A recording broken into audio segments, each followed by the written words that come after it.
Mamae 2024 Gavker to yelibino solution. Pour na ba problème ya trompe, fibrome, myome, kyste, règle abondante. Gavker to zalina solution. Yo oyo okota ménopause atana 65 ans na Gavker oko simba mwana. Ebongo oyo etali fertilité masculine. Ma papa to bossani binoté, faiblesse sexuelle, éjaculation précoce, insuffisance des sperme, topé agrandissement de pénis. Bossa moi si et kimayo ki mobali etelemaka bien te awa yo kayango etelemi. Ebongo oyo etali loposo, vergeture, babengi nduta, bouton, tache, acné. Gavker ba produit ya solo teint uniforme. Na 5 jours ya pamba oteli talendenge bimi kitoko na feti. Tozali na gamme complet ya kopakola, ya injection, ya comprimé, na ya suppositoire. Ozali na problème ya hémorroïde interne, topé externe. Papa, maman, kaka na 2 jours ya pamba omoni changement total. Pour la maladie ya tension, diabète, AVC, topé obésité, lobiko ezali perte de poids sans okota salle de sport. Kisi ya injection pe comprimé na Gavker bikalibela. Olingi okima suki pe mandefu ya pembe benga biso na lombango po awa tozali na solution moko durable. Ba produit na biso nyonso ezali 100% naturel pe esalemi na ba plante na ba industrie ya Angleterre pe Allemagne. Benga biso na numéro oyo plus 44 74 05 65 35 48. Gavker solution ya santé na yo.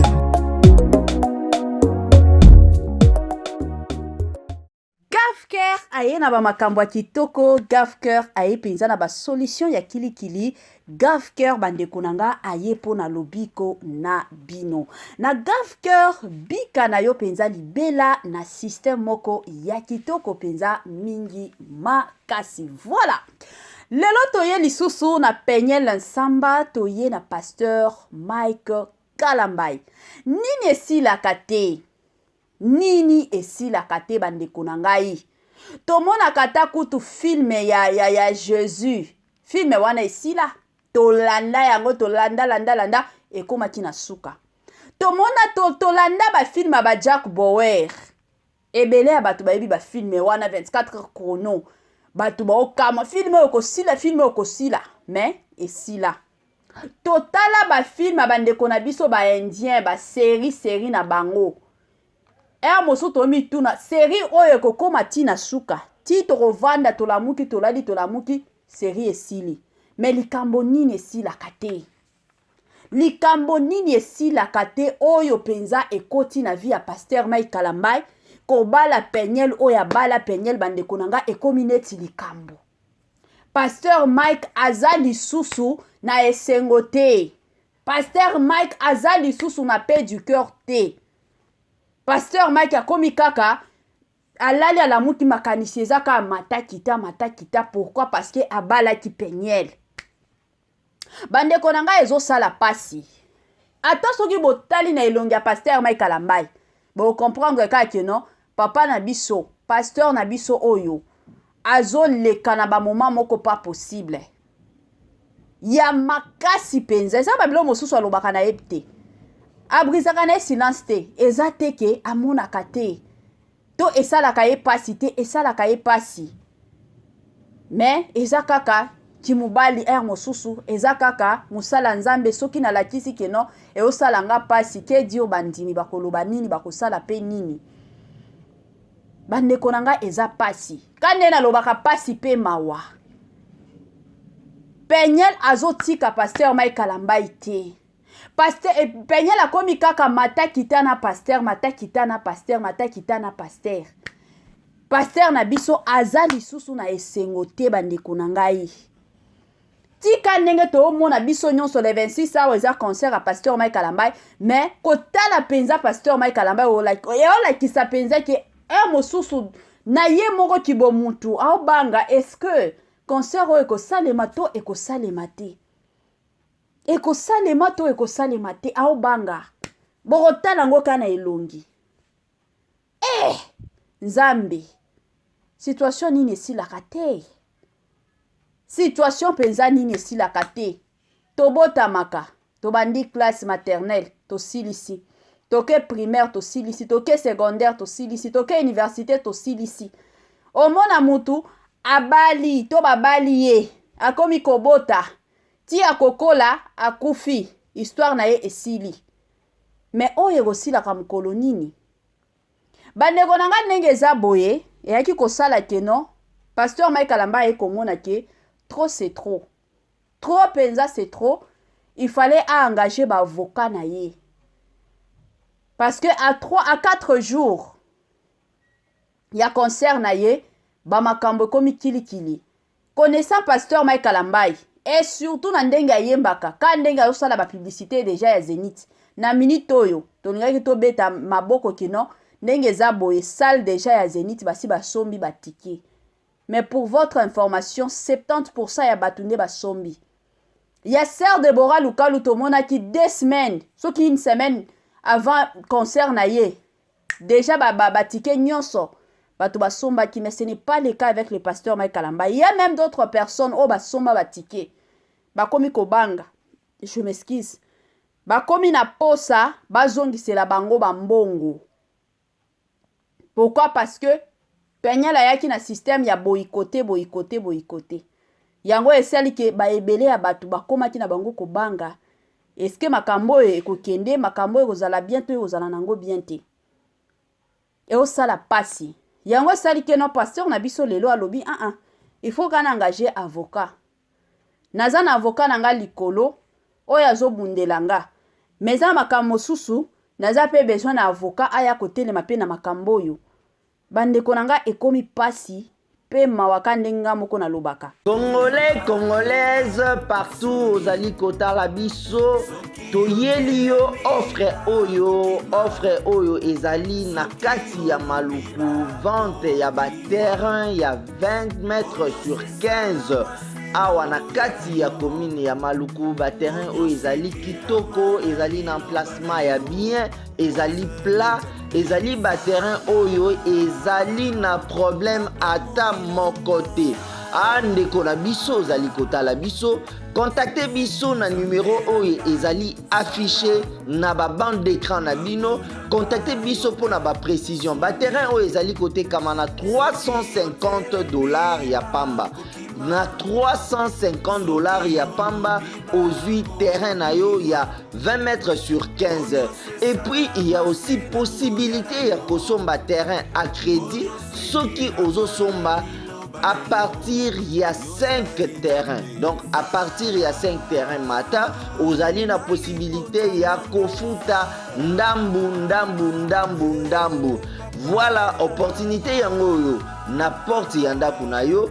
Contactez ba numéro na biso oyo ezali affiché pour na beaucoup plus de détails.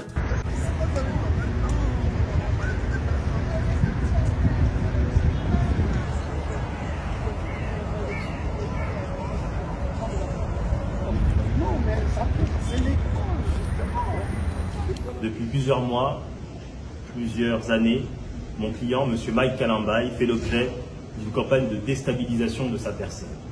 Aujourd'hui, il s'agit d'une campagne de déstabilisation visant une atteinte à la bonne tenue de son concert prévu le 26 mai prochain au Zénith de Paris, l'avenir. Plus largement, il s'agit d'une campagne de diabolisation visant sa personne sans aucun fondement, aucun élément juridico-judiciaire. À la suite de son divorce avec Madame Samba en mars 2022, cette dernière a déposé plainte aux États-Unis devant la juridiction américaine qui a décidé de relaxer M. Mike Kalamba des faits qui lui étaient reprochés, pour simple et bonne raison que ces poursuites et les éléments qui étaient portés au dossier étaient infondés. Depuis lors, aucune plainte de quelconque nature n'a été déposée à l'encontre de M. Mike Kalamba. Les accusations, les propos infondés, les déclarations mensongères qui sont portées sur les réseaux sociaux ne reposent aujourd'hui sur aucun élément matériel. Et il n'appartient pas au tribunal médiatique des réseaux sociaux de se livrer à une quelconque appréciation. Les appels à pétition, au boycott du concert du 26 mai 2024 au Zénith de Paris-la-Villette seront par ailleurs dépourvus d'effet.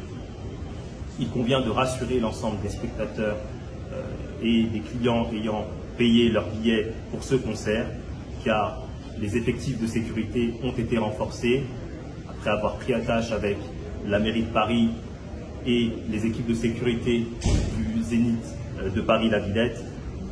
Ce concert fera l'objet d'un dispositif de sécurité renforcé, destiné à accueillir les spectateurs dans un climat de sécurité visant à protéger l'événement et à garantir la sécurité tant des spectateurs que de l'artiste, ainsi que l'ensemble de son entourage. Pour ainsi dire, son entourage a pris toutes les dispositions nécessaires de manière à ce que cet événement se déroule en bonne et due forme. Événement qui se déroulera quasiment à guichet fermé. Aujourd'hui, 22 mai 2024, M. Mike Kalambay a décidé de sortir de son silence et a décidé de déposer plainte devant le parquet pénal de Paris pour des faits de harcèlement moral, de diffamation et injure publique, ainsi que des faits de menaces d'atteinte aux biens et aux personnes. À l'heure où nous parlons, des identifications des personnes et des détenteurs des différents comptes sont en cours. S'il convient de respecter le secret de l'enquête, le secret de l'instruction qui est en cours, toute personne qui se livrera à des déclarations, à des propos mensongers, pouvant recevoir la qualification juridique de diffamation publique, d'injure publique, ou toute autre infraction pénale qu'il conviendra de qualifier dans le cadre de cette affaire et à l'encontre de mon client M. Kalambay, fera l'objet de poursuites devant les juridictions compétentes. Il en va du respect de la vie privée de M. Mike Kalambay et aussi de la sécurité de celui-ci, mais aussi de son œuvre et de l'ensemble des spectateurs qui se rendront à son concert du 26 mai prochain. Voilà, wana nde ezalaki message ya avocat ya pasteur Mike Kalambay. Bandeko na nga soki eza mbala liboso penza okota na chaîne na biso ya kitoko ya kisongi officiel, bobosana pe te ko s'abonner. Tolela ba abonnement na bino, bobosana pe te ko salela biso partage. Biso tolingaka na biso partage ya makasi. Bobosana pe te ko salela biso ba commentaire ka ndenge ezalaka bandeko na nga na ndenge moko ya bien. Tosepelaka penza makasi na ba commentaire na bino, ba point de vue na bino ekosala biso malamu mingi. Kisongi officiel tozaka awa bandeko na nga pona osala ba analyse ko beta masolo ka ndenge ezalaka, ko ya kopesa bino pe ba information na ndenge moko ya bien neti boye to beta ka masolo ya penyete. Bandeko na nga esala nga pasi, na omitia mosusu na place soki nazalaki ata leki ya pasteur Mike Kalambay. Ndenge osala Mama 2024 Gavker to Yelibino solution. Pour n'a pas problème ya trompe, fibrome, myome, kyste, règles abondantes. Gavker to Zalina solution. Yo oyo kota ménopause atana 65 ans na Gavker oko simba mwana. Ebongo oyo etali fertilité masculine. Ma papa to bossani binoté, faiblesse sexuelle, éjaculation précoce, insuffisance des spermes, topé agrandissement de pénis. Posa ya mwasi et kimayo kimobali etelemaka bien te awa yoka yango etelemi ebongo oyo etali loposo vergeture babengi nduta bouton tache acné Gavker ba produit ya solo teint uniforme na 5 jours ya pamba oteli tala ndenge bimi kitoko na feti tozali na gamme complet ya Coca-Cola ya injection ya comprimé na ya suppositoire. Ozali na problème ya hémorroïde interne topé externe papa mama kaka na 2 jours ya pamba omoni changement total. Pour la maladie ya tension, diabète, AVC, topé, obésité, lobiko et zali, perte de poids, sans okota salle de sport. Kisi ya injection pe comprimé na Gavker bikalibela. Olingi okima suki pe mandefu ya pembe benga biso na lombango po awa tozali na solution moko durable. Ba produit na biso nyonso ezali 100% naturel pe esalemi na ba plante na ba industrie ya Angleterre pe Allemagne. Benga biso na numéro oyo plus 44 74 05 65 35 48. GavCare, solution ya santé na yo. Congolais, Congolaises, partout aux alikota la biso, toyeli yo offre oyo ezali na kati ya maluku, vente ya ba terrain ya 20 mètres sur 15. Awa na kati ya commune ya maluku, ba terrain oyo ezali kitoko, ezali na emplacement ya bien, ezali plat, ezali ba terrain oyo ezali na problème ata moko te. Andeko na biso ozali kotala biso, contactez biso na numéro oyo ezali affiché na ba bande d'écran na bino. Contactez biso pour na ba précision. Ba terrain oyo ezali kotekama na $350 ya pamba. Na $350 ya pamba ozui terrain na yo ya 20 mètres sur 15. Et puis il y a aussi possibilité ya kosomba terrain à crédit soki ozo somba à partir il y a 5 terrains. Donc à partir il y a 5 terrains mata, vous avez la possibilité il y a kofuta ndambu. Voilà opportunité yango na porte yanda kunayo.